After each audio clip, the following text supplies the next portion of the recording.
one of one of our friends of the program, uh, Dr. Clarence Taylor, who from Baruch College and the CUNY Graduate Center, uh, and he's on today with his co-author Brian Merlis to discuss a new book, Historic Black Brooklyn: 400 Years of Struggle and Hope.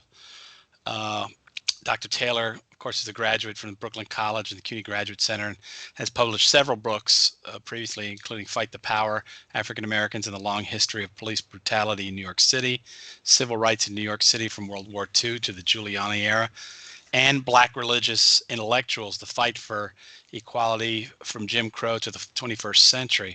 Mr. Merlis has published over 20 photo books of several Brooklyn communities, including Flatbush, Midwood, and Williamsburg. So, gentlemen, welcome. Thank you. Thank you. And I think we've got things back online here as I'm watching the Twitch stream. So, oh, by the way, I just want to show. So, this is the book we're going to be talking about today. It's very nice. It's pretty heavy, hefty, nice hardcover. Historic Black Brooklyn. As I was saying before the show, Dr. Taylor's, he's an old friend here. He's been on our show many times, so he's talked a little about himself. But I wanted to give Mr. Merlis an opportunity to talk about his background, where you're from, studies, things like that. Yeah, Hugo. I'm just a regular Brooklyn guy. I'm born in, raised in Flatbush and Flatlands. Went to Tilden High School in the days of Al Sharpton, and got interested in local history. But in college, I majored in music. I took one history course at Brooklyn College with Professor Burroughs, who's pretty well known for his Gotham book. That's my only 3 credits in history. I did want to get a master's and do some research there, but they said I didn't have the prerequisites, even though they had a stack of my books in their library. No previous, now they have a thing. We've been working on this for years at CUNY, and I forgot what it's called, but it's basically where they sit down and they look at your life and try to determine if, you do have, we could give you credits for previous learning. I forget what it's called. Yeah, life experience, but nobody wants to look at my life. CPL, that's what it is. It's credits for previous learning. So I really was a hobbyist. I was interested in history. My dad was a history teacher in the public schools. Actually, Clarence was attending Canarsie High School while my dad was on the faculty, and his brother knew my dad also. And I got interested in history, and I started collecting local history, photographs, negatives, rare books, maps, you name it. And I put together a big collection. I figured a lot of the stuff is historically important. Might as well try to put it in some sort of form that I could share with as many people as possible. So in 1993, I hooked up with my publisher of record, Oscar Israelowitz, and we put out Welcome Back to Brooklyn, which was more of a picture book. And then as time went on, I started adding more historical text to the books. Welcome Back to Brooklyn, Brooklyn the Way It Was. Then I started doing neighborhood books, Sheepshead Bay, Flatlands, Canarsie, Flatbush, Bay Ridge, Bensonhurst, Williamsburg, Greenpoint. So these photos in the archive constitute the meat of the book, because otherwise it's just a local history and it's pretty dry. So this way it's more interesting and people can actually visually relate to the images, because a lot of things in the images are still there, although others aren't. But the locations themselves, the locus points, are still there. And I decided that I wanted to do something on Bedford-Stuyvesant, and I said, what about Ocean Hill? Because I already did Brownsville, and I said I want to do something on Black Brooklyn, and then I said let's do something big. And I knew Clarence for many years. I worked teaching at Midwood High School back in the '80s with his wife Marcia, and we met like in '82, and we sort of stayed in touch on and off. And I said, let me approach Clarence and see if he'd be kind enough to, he's an academic. I'm just a local hobbyist. Would he, come down to my level as just a collector and do something together with me? We see things through different eyes. Our experiences are different. Our backgrounds in terms of academia are different. He's an academic. I'm more of an anti-academic, you could sort of say, because I sort of learned this just independently. I'm not really the footnote type of guy. Right. You know. I'm trying to think of. Oh, sorry, Dr. Taylor, you wanted to chime in? No. Brian does this. He sort of like puts himself down here, but which he really shouldn't. I mean, he is a fine historian, and you can ask. Thank you. He's a walking encyclopedia when it comes to the history of Brooklyn. Oh, really? So, yeah. So you don't need the coursework and the methodology and so forth. You have a passion, Right. for something, and you go delve into it and study it. Why aren't you an expert? You should be considered an expert. And I would say that he is probably one of the foremost experts on the history of Brooklyn. Thank you. Now, so here's the question. So you talk about the history, but you it seems like you're doing it through the collection of photographs. So how much of it for you is about the photography, and how much of it really is about the historical aspect of it? I mean, I talked about this sometimes. There's art and there's artifact, right? And the Well, a photo is great and it's worth 1,000 words, but unless the photo is in the context of the historical background and the time period and what's going on in the picture, when you add more of a background and the way we put the history together chronologically and also topically, it sort of gives the photographs more of a meaning. And it's more of a connection when you can actually see what's going on and what the people were going through at that particular point in history. Clarence? Yeah. I know plenty of folks who will not read the work I have written because even my wife has not read Right. the majority of books because she says, "Well, I can't understand them. They're full of information and facts but when you show someone a photo, especially a wonderful looking photo, they get excited about it." And as Brian is right, when we put it in sort of a historical context, I think that's even more attractive to the regular audience. So this book is, there's something completely new for me. As you well know, I do focus on more scholarly work, but it has a limited audience, right? Scholars who are interested in, sort of we're talking to one another in some sense, right? But a book like this really appeals to, I think, ordinary people. Right. It's like if we just had the picture, it would be like watching, Ken Burns' documentary and turning the sound off. You'll still get something out of the pictures, but without all that wonderful, the script is really what ties everything together. And of course, we're able to have background music, which we couldn't really do for the book. Well, you have, but you have obviously the writing. And I would say, that was a lot of work. Yeah, I mean the writing it fills in. I was, when Dr. Taylor first sent me the book, I started reading about it. And but what's interesting though is that we're thinking of it as a photographic book. Photography isn't even 200 years old, whereas this book goes 400 years back. So initially, when you first begin, when we're going through it, it's the illustrations, right? Documents. And are these right? Exactly. And are these things that you collected too, or did you have to get? I have not only do I have a large photographic archive, I have a pretty extensive reference library right here at home. And now, in terms of what you can find on the internet, pretty much it's public domain. I did use some things from the internet, but all the major prints, engravings, slave lists, and maps are from my collection. I have a large house, and it's just packed. It's like a museum. Yeah. Clarence, you gotta come out sometime. I'm telling you. I'll see it. Well, maybe we could talk about that a little bit. So how did this working relationship work? That, I guess so Dr. Taylor didn't actually come out to your place to look at this and the way it was put together. How did you go about working together to flesh out the Clarence, book. you want to take that? Sure. And we were working on it at the height of COVID too. So I think that's Right. important, where we could not go anywhere.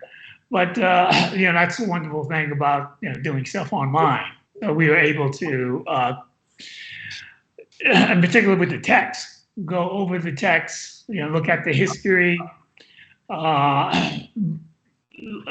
over, make sure that it's really historical, that it's correct. And I focus on some of the 20th century stuff, particularly looking at black churches and civil rights stuff. Brian did a lot of the earlier material and the history, and so and most of the photographs are from his collection. I may have contributed a couple from black churches or something, but that's how we worked. It's an easy relationship to work with. I've known Brian, like he said, since the early 1980s. So, and we've been, getting along. And he also, I should also note, he also helped me with my very first book, The Black Churches of Brooklyn, because of his huge archival collection, and particularly the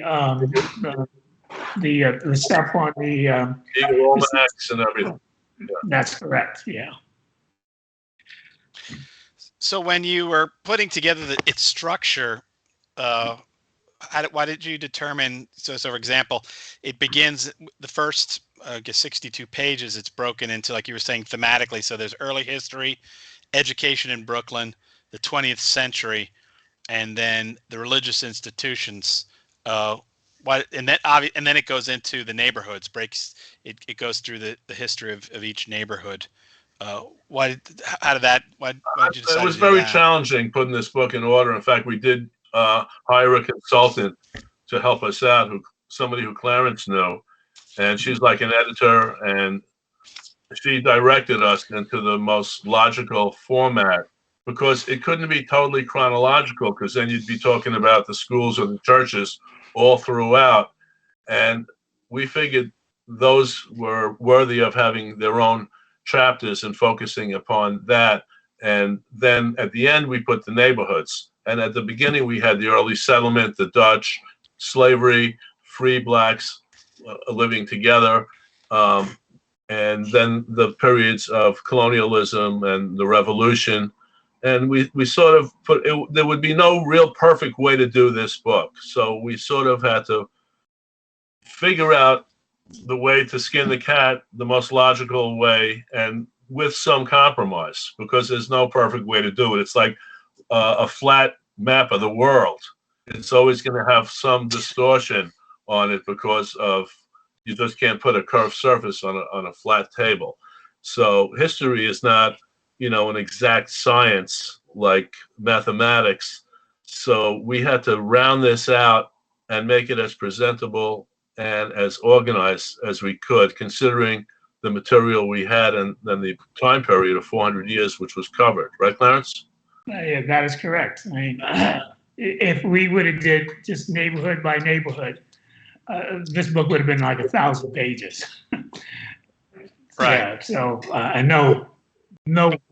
Well, it's pretty big anyway, though. It's like 300. Well, this book is almost 4 pounds, and I just want to note that, if you go into any bookstore, 99% of the books are printed in China, Canada, or whatever. This is actually printed in the United States of America, domestically printed. Missouri. Yeah, right in Missouri, right. Exactly.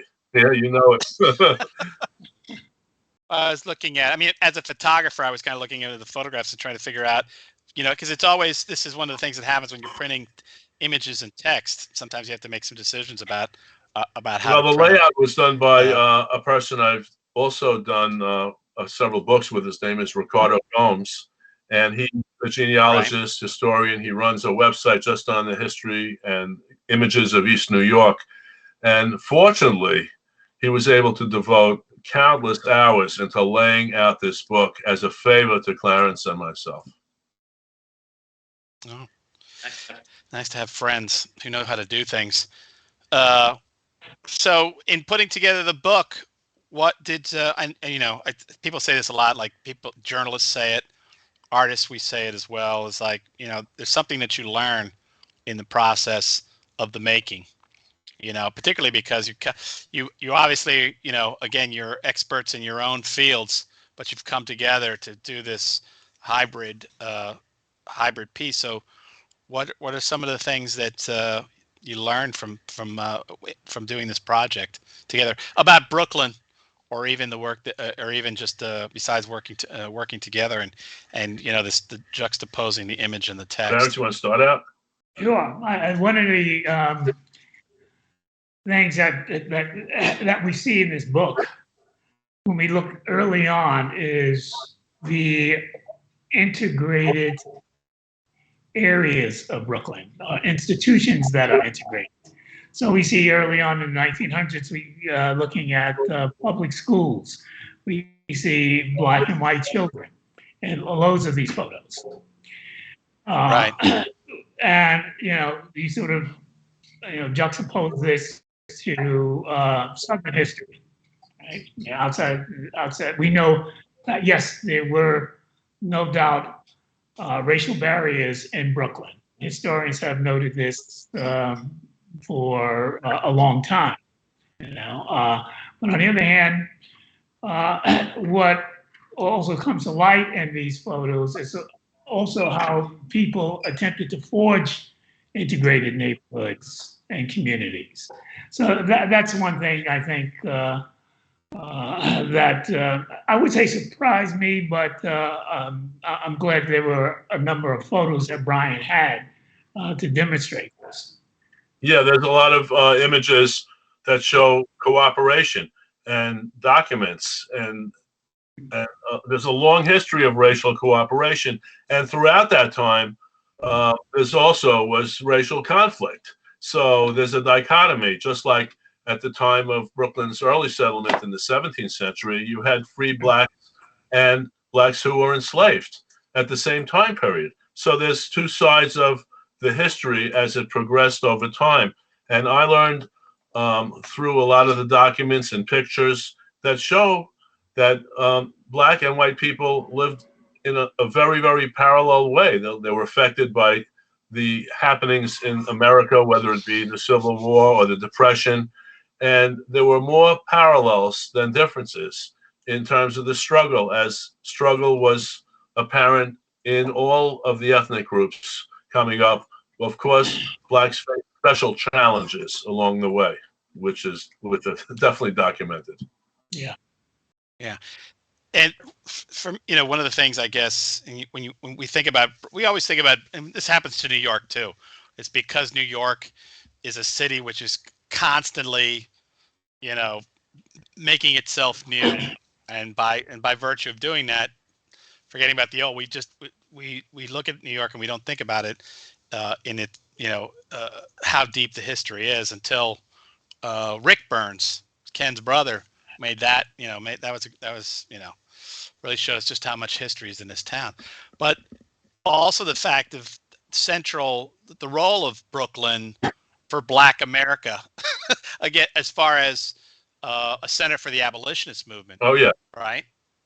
And I think about like Weeksville, which here was a community that was, set off to be, an African American community, right off the get-go. And then eventually the role it plays, in the integration of America in the 20th century with Jackie Robinson and the Dodgers. So could you, if of all the communities in the United States, could you say that Brooklyn in many ways is the blackest of, it plays, I mean, I know that there's New Orleans. New Orleans is an important community, Chicago. There are other African, and, we can, in Los Angeles, for example, in the African-American community, but Brooklyn, well, we kind of hold our own there as well. Up there, but, I really wouldn't start ranking them in terms of like a contest sort of thing. Well, it's important. Brooklyn's important.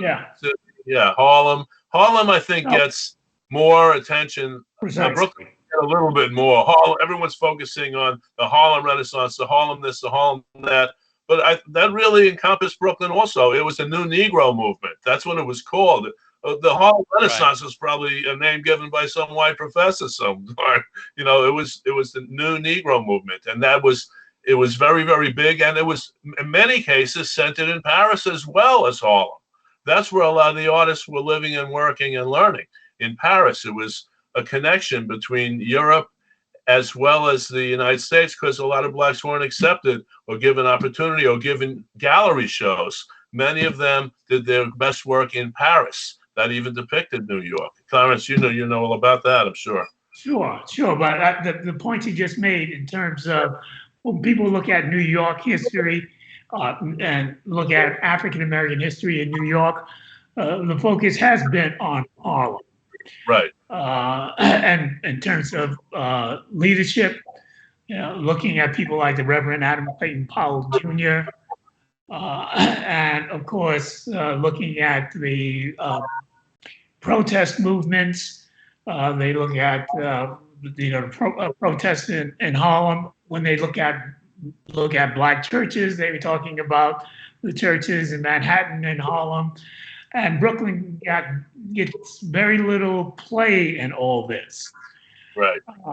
So although Brooklyn was in the forefront of institutional building when it comes to black churches and civil rights organizations, when it comes to leadership, some of the most prominent black leaders come out of Brooklyn and not out of Harlem or Manhattan. And so, this is just another attempt to sort of put this in perspective. Brooklyn is very central, I think, to what has taken place in black urban experience. If we think about it now, I'm sorry. Even during the civil rights movement, if you look at the actions at Kingsborough and the hospital and the Ocean Hill Brownsville, and a lot of that activity during the civil rights movement is in a way more weighted toward Brooklyn than Harlem. Clarence, That's right. Am I right? In fact, the person who led the New York City civil rights struggle was a Brooklyn pastor by the name of the Reverend Milton A. Galamison from Southern Presbyterian Church, which was the largest black Presbyterian church in the nation.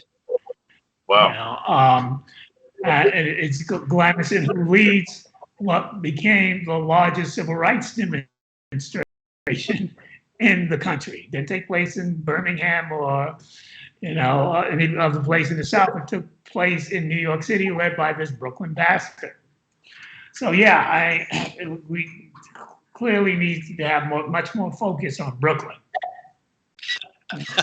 And we could say, as far as leadership, the mayor of the city of New York is now former borough president of Brooklyn. So speaking of leadership, it's 1:29. I'm just going to take this opportunity to do a quick station break. The show is What's Going On. I'm your host, Hugo Fernandez, here on LaGuardia Web Radio, WLGR. And my guest today, our returning guest, Dr. Clarence Taylor of Baruch College and the CUNY Graduate Center. Dr. Taylor is here with his co-author, Brian Merlis, and we're discussing their new book, Historic Black Brooklyn, 400 Years of Struggle and Hope. Dr. Taylor is a graduate of Brooklyn College and the CUNY Graduate Center and has published several books, including Fight the Power, African Americans and the Long History of Police Brutality in New York City, Civil Rights in New York City from World War II to the Giuliani era, and Black Religious Intellectuals, the Fight for Equality from Jim Crow to the 21st Century. Mr. Merlich has published over 20 photo books of several Brooklyn communities, including Flatbush, Midwood, and Williamsburg. What I'd like to do now is my engineer, Mr. Pope, is going to put pictures in the chat and simultaneously on the Twitch stream. We'll see if this works. We've never done it this way. And I want, I've been asking for illustrations so we could look at some pictures while we were talking. So we're going to show some of these pictures, and I would ask that the two of you talk a little bit about why you think the importance of those images or what they're about. So, Mr. Pope, take it away. Start. Let's see our first one here. Okay, so this is the one that we had. You know, and I'm waiting to. It's on the Twitch stream there in one of the little boxes. So these are, you know, they look like you know, transit workers, right? They're bus drivers. Can you see it in the chat, the two of you? I saw the picture and then it disappeared. Should I click the chat button? I think you click on the picture in the chat. I mean, if you first of all, you have to have the chat open. You know, have the little, it's like a white bar on the side, and then you, click on the picture itself, and it'll get bigger for you, and then you can click the X to make it smaller. Yeah, these are transit workers at McLaughlin Park near Tillery Street. It's just west of Flatbush Avenue by where Westinghouse Vocational High School used to be, about 1950. And they're on a break. And there's a white guy in a tie. I'm assuming he's not wearing a jacket or he's a coworker. And the other guys are transit workers that know each other. And this was still at the time when trolleys were on Brooklyn's surface transit. Yeah, the trolley dodgers. It's interesting because when you think of the honeymooners, and I don't ever remember Ralph Cramden having any African-American friends on that show. Right, Dr. Taylor? No, there were no African Americans on that show. No. And was the workforce, you know, diversified? I mean, would you find like African American trolley men, you know, running trains through white communities, or was it segregated? Oh yeah, I would think so. I think that. Well, let me. There was. I know in Harlem they organized protests. Adam Clayton Powell Jr. along with Michael Quinn, who was head of the Transit Workers Union. Oh, Quill. That's Quill. I'm sorry, Quill. Yes, I'm sorry. Back in the 1940s, protesting the lack of jobs for blacks as trolley car drivers and engineers, and so they actually conducted a 2-week strike. This was one of the first bus boycotts. In fact, they are asking people to stay off the trolley, stay off the buses until you know, companies hired black people. Much like like what happened in Birmingham, right? That's correct. Before Birmingham. We have, but you know what I love of this picture is the white guy, you know, down on whatever, he's like on his knees or whatever next to him. He's got that hand on the guy. Sorry, I'm looking at this as a photography professor, so I apologize. But I'm looking at it at the mechanics of the picture. What a great. Let's take a look at another one. Mr. Pope, can you give us another one? He's telling it. By the way, he's saying that's the first of 13. So I don't know if we're gonna be able to get through all 13, but we'll see. Okay, so here's another one, which is another group portrait. And these gentlemen, this looks like a little bit older, particularly because I love the they're wearing those straw hats, the boaters, as well as all kinds of hats. So they're actually working on the Brooklyn Army Terminal around the outbreak of our entrance to World War I. Okay. And this is a work crew, a construction crew. And apparently, from the looks of this picture, they were fairly segregated crews. This is about 1917, down in Bay Ridge Sunset Park by the waterfront. Okay. When the docks were pretty busy in those days. Yeah, that's a glass plate negative. But that wasn't a regular commercial dock. That was actually the debarkation point for a lot of soldiers. Actually, Elvis Presley took off for the service off that pier that these guys are rebuilding. Right. All right. I just love, you know, seeing everybody. And let's get another one, Chris. I just love the hats. Seeing everybody wearing a hat, which has gone out of style, right? Mr. Pope, can we get another picture? Are you there? Oh, here we go. you see, you chose to give us a lot of groups. So here, organized baseball, and they've written. It's interesting because they've written what the writing is. That their names? I think so. P. Harvey, and what do you know about this picture? It's just a picture of a Brooklyn team we found. I don't know too much about it, but it was just an intriguing looking shot, and it fit well in our baseball section. We had a vacant spot, and we put that one in because it's just a great early shot. Yeah, I noticed like the two white managers, they're wearing boaters. And this looks like even before Rube Foster had organized the. This is old. Yeah. Yeah, this is old. All right. Let's have another one, Mr. Pope. We can go through because we got one a minute. We can. Okay. So, dance. Yeah, this is a dance at Bushwick High School in the late 40s. I picked up an album of photographs, and the gentleman was a student photographer for the school paper, and there was some great pictures in there, and we used several in the book, and this one is one of the wonderful ones of the dance. And I noticed it doesn't, though the three couples in the front are African American, you could see in the background there's other folks. Yeah. A lot of those pictures at Bushwick were very integrated, including the ones in the cafeteria, and everybody just seemed to be getting along, having a great time. But we should note that, as we point out in the book, Bushwick was at this time majority white. Very Italian, right? That's right. Okay. Let's get another one, Mr. Pope. All right. Okay. So, labor movement. Yeah, it's a strike at one of Brooklyn's many laundries, and that's on Lexington and Grand Avenues on the Bed-Stuy Clinton Hill border. And the white woman in there is the wife of the then Pennsylvania governor, lending her support to the woman. And I can't see, there might be a few men that were working at this laundry around 1930s. Yeah, there's a couple of men. You see the men kind of in the back. Yeah. One guy standing next to the white woman. And that's the elevated train on the upper left that ran along Lexington Avenue until the early 50s in Brooklyn. Yeah, and what's so wonderful about this photo, we know that at this point, we're getting into the Depression, and the vast majority of blacks who did work, there was a lot of unemployment among black people, but the vast majority of blacks who did work were in menial jobs for women, domestic workers, and laundry workers.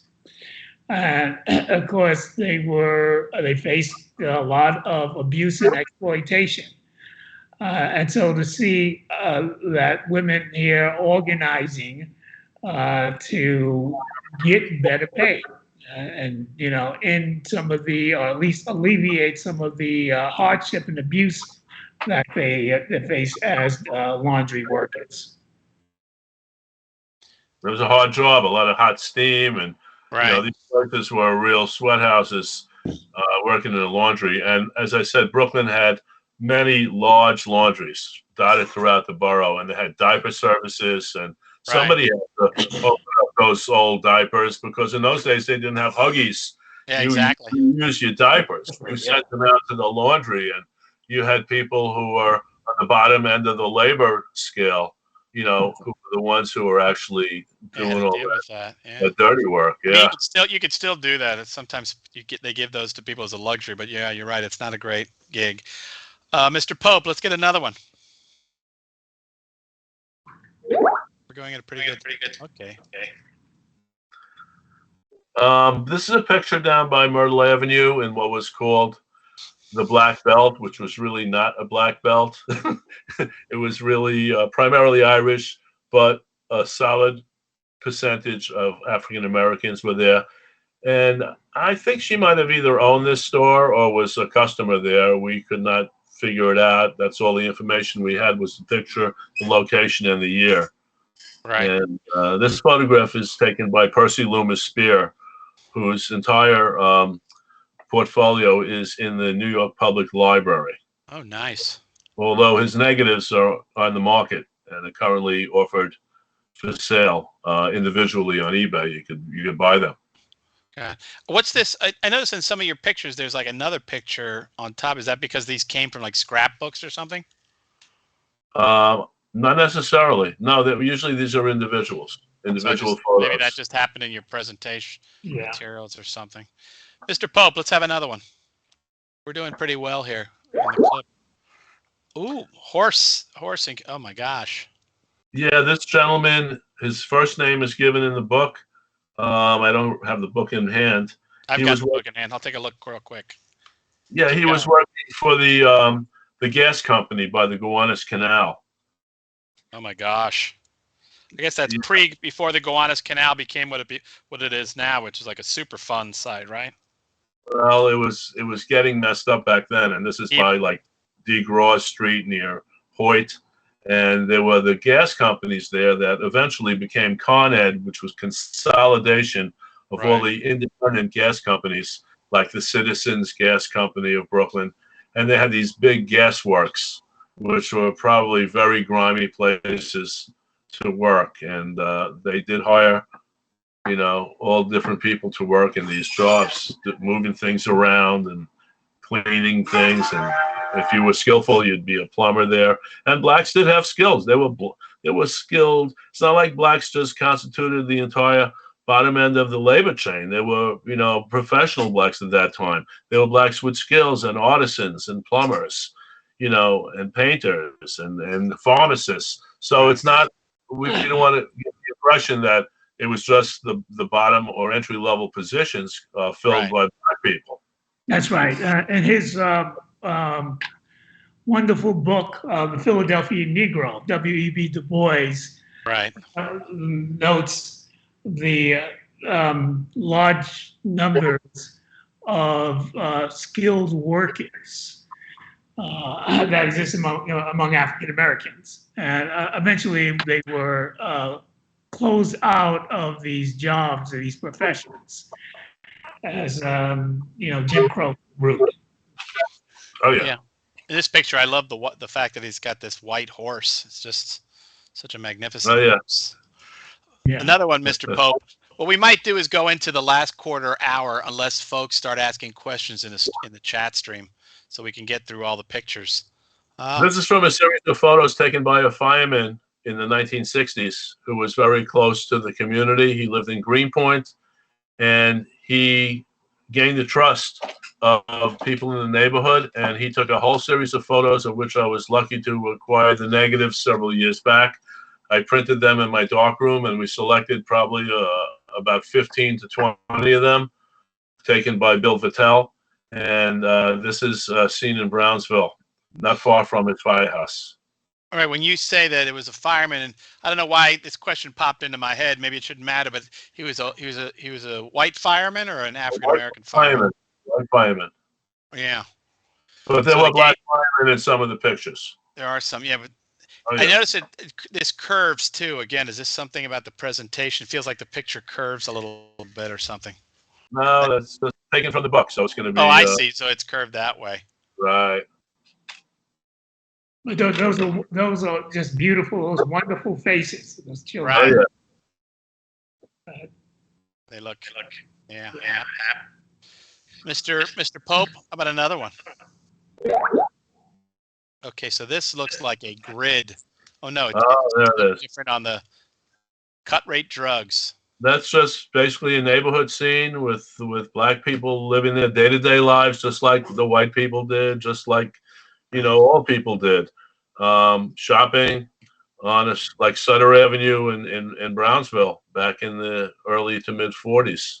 It's just and that's what I really wanted to show was not the Jackie Robinsons, not the Shirley Chisholms. Yes, we spoke about them, but really I wanted this book to be about regular people. What was their experience like living in Brooklyn, and having to deal with the larger environment, which included, more powerful people in politics, when there was more of a white ruled society and they were somewhat disenfranchised. Well, they made their best to live their lives just like everybody else, to celebrate events, to have a good time, to go to Coney Island, to do this and that.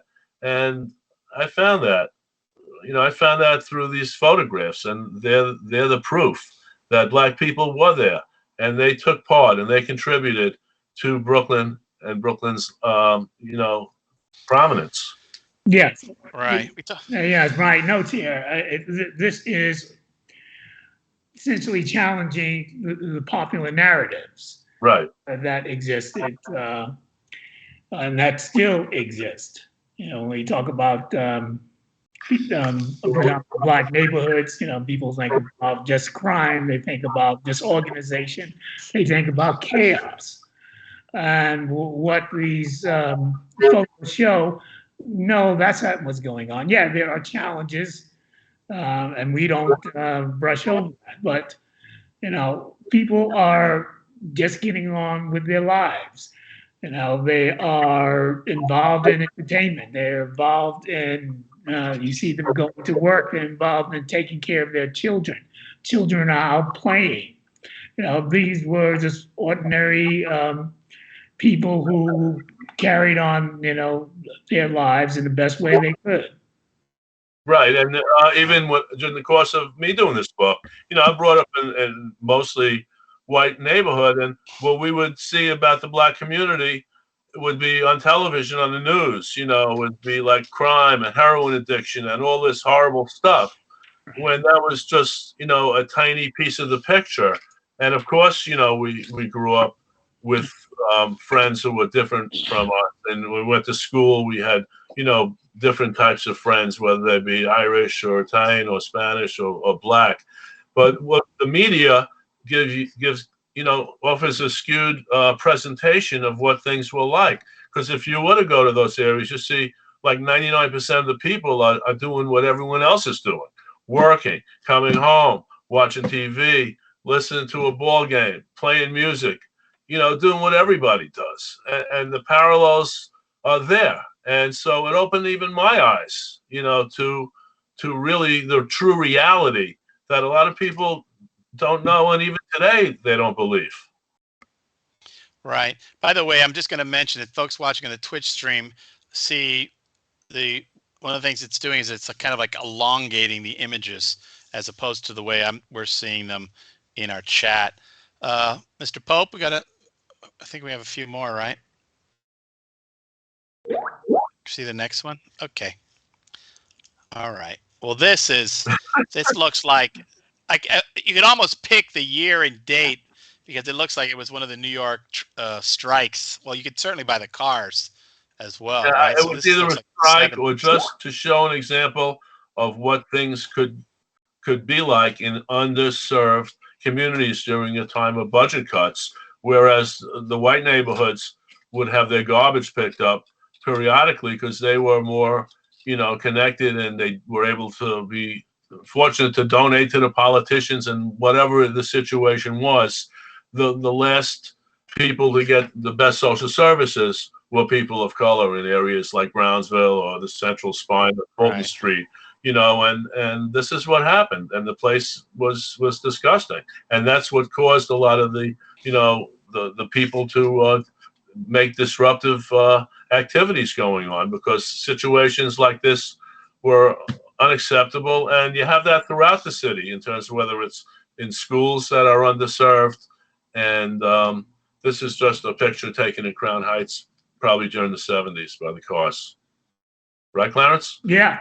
I mean, the reality is that it was much more congested, a lot of overcrowding, and you had the lack of services, sanitation services in particular. And so what happens, a lot of the garbage winds up on the streets. And by the way, we had an example of this when you had the transit strike, right? Yeah. Excuse me, the sanitation strike. Right. That's what I'm thinking. I remember that as a kid, and they'd always do it in the summer, Yeah. so that it would smell, so you knew what was going on. Mr. Pope, I think we got 3 left, so let's see if we can get them in before we have to say goodbye. Okay, so here's one. This is very different. Like this. Okay, now this is very Well, that's different. Bernice Abbott, a photograph taken during the Federal Arts Project in the 36. And she shows people in this old neighborhood. This is actually the northern part of what was called the Black Belt, but it was, as I said, mostly Irish. These are old houses which were knocked down probably for the Farragut houses. And those are like mid to and early 19th century homes down over there, not far from the Manhattan Bridge, east between the Navy Yard and Manhattan Bridge, not far from Vinegar Hill. Next, because you want to squeeze them all in. Well, if we do, yeah. I was, I don't want to rush you through them either. That's actually in a picture and taken in Flushing, but I loved it so much I put it in the book. All right. So even historians lie. No, it says. But what's in there? Are those rocks on the that's bottom? near a church or across the street from a church. And those are stones because it's on the North Shore. You had the glacial erratics over there. It's kind of fun though, seeing the old clapboard houses and before Mr. Moses came along. Well, we want to see the last. I think it's our last picture, right, Mr. Pope? This may be our last. You can take that one as at the strike there in Brookdale, I think. Well, yeah, this is a protest. This is Downstate Medical Center protest. Yeah. That took place in 1963. It was first the Brooklyn CORE, Congress of Racial Equality, who organized this protest, but they turned it over to the Black ministers, about 12 of them in some of the largest Black churches in the country. And these ministers gathered thousands of people to come out and protest, and they were protesting the lack of hiring of Puerto Ricans at the construction sites. And they demanded a 25% quota of the workforce be Black and Puerto Rican. The governor was in charge of this, Governor Rockefeller. And of course, protests drew people from all walks of life, including Jackie Robinson. And Malcolm X came down in Brooklyn to throw his support behind this protest. So labor, which is a thread that kind of runs through. I mean, obviously, to live, we have to work. Well, yeah, right? and the construction industry, of course, was one of the most racially exclusive industries. Right. So that's a nice little taste of the book to go through a lot of these. And again, the folks, this is all, again, we're talking about a 300-page book. In many cases, multiple images. So there's a lot of history in this. But we've got about just a couple of minutes before we're going to go back to music. I forgot how long. Chris would have to tell me how long the last musical piece is. But any last words you'd like to say? Anybody else maybe that you didn't get to thank, or any last words you want to say about the book? Right. And maybe your next project. No, I'm just saying, this has been a real pleasure to work with Clarence. I'm really proud of this work. I think it's, I put in the most blood, sweat, and tears in this one, and I'm still a little bit burned out from it, so I don't know what's going to be next. Well, how about you take a break? Yeah, we'll take a little break. Well, unfortunately, I'm in the middle of another project, but I wanted to say that this was something completely new for me. As I noted, I just do these sort of scholarly works, and this was a real delight working on this. And I knew it was going to be a hit when I saw these photos. So I thank Brian for giving me the opportunity to work with him on this. Thanks. You're welcome. And thank you again as well, because it's just, I think it's this, like you were saying before, is that most of my students, can only remember back to December 11th. I'm working with 20-year-olds, right? So you've got to constantly, bring up history and bring up the importance of it. And I think this book goes a long way to kind of show the depth of the African American experience in Brooklyn. And I want to thank you both for being on the show today. And so let me just close out by saying that today my guests have been Dr. Clarence Taylor of Baruch College and the CUNY Graduate Center. And we've been joined by Dr. Taylor's co-author, Brian Merlis, to discuss their new book, Historic Black Brooklyn, 400 Years of Struggle and Hope. Dr. Taylor is a graduate of Brooklyn College and the CUNY Graduate Center and has published several books, including Fight the Power, African Americans and the Long History of Police Brutality in New York City, Civil Rights in New York City from World War II to the Giuliani era, and Black Religious Intellectuals, the Fight for Equality from Jim Crow to the 21st Century. Mr. Merlis has published over 20 books of several Brooklyn communities, including Flatbush, Midwood, and Williamsburg. But this book kind of encapsulates many of them together in the context of the 400-year history of African Americans in Brooklyn. Certainly, and I had many years in Brooklyn, and I miss it now, far away here in Connecticut. But I just want to thank you, gentlemen, both for being on the show, and I want to end today here. The show again, What's Going On. I'm your host, Hugo Fernandez, here on LaGuardia Web Radio. Thanks for watching. Thanks for listening. And Mr. Pope, take us out with a little more Jimmy Cliff.